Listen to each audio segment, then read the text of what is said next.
সবাইকে আমার ইউটিউব চ্যানেলে স্বাগত। আজকে আলোচনা করব ক্যালকাটা ইউনিভার্সিটির বাংলা যাদের ডিএসসি পেপার রেখেছো B2 তোমাদের লোকসংস্কৃতি লোকসাহিত্য এই পেপার থেকে তোমাদের বেশিরভাগ প্রশ্নেরই উত্তর আমি আপলোড করে দিয়েছি। আজকে তোমাদেরকে একটা গুরুত্বপূর্ণ 5 নম্বরের টিকা দিচ্ছি, যেটা 2021 সালে এসেছিল। তোমরা প্রথম থেকে শেষ পর্যন্ত দেখতে থাকো। প্রশ্নটা হলো লোকসাহিত্য ও উচ্চতর সাহিত্যের পার্থক্য লেখো।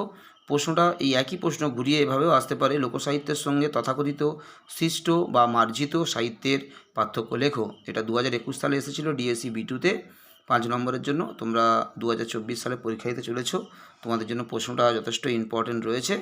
তাই তোমাদের এই প্রশ্নের উত্তরটা অনেকে কমেন্ট করেছিল, তোমাদের উত্তরটা করে দেওয়ার জন্য। প্রশ্নটা সহজ এবং সাজেশানেও প্রশ্নটা রয়েছে। তোমাদেরকে আমি উত্তরটা, যেহেতু তোমরা কমেন্ট করেছিলে করে দেওয়ার জন্য, তোমাদেরকে আমি উত্তরটা আপলোড করে দিলাম। তোমরা একদম একদম সংক্ষিপ্ত ভাষায়, একদম কমে, যতটা কমে না লিখলে নয়, যে জাস্ট যে বাক্যগুলো, যে জিনিসগুলো না দিলে নয়, শুধুমাত্র সেই শব্দগুলো ব্যবহার করে বা লাইন ব্যবহার করে একদম সংক্ষিপ্তভাবে আমি তোমাদেরকে উত্তরটা লিখে দিলাম। তোমাদেরকে যা লিখে দিয়েছি এখান থেকে কোনো কিছুই তোমরা আর বাদ দেবে না। পরিপূর্ণভাবে যতটুকু লিখে দিয়েছি পুরোটাই তোমরা পরীক্ষার খাতায় লিখে আসার চেষ্টা করবে। একদম ছোট উত্তর যেহেতু, এখান থেকে কোনো কিছু বাদ একদমই দেবে না, পুরোটাই তোমরা লেখার চেষ্টা করবে পরীক্ষা হলে। সবাই ভালো থেকো, সুস্থ থেকো, সবাইকে নমস্কার।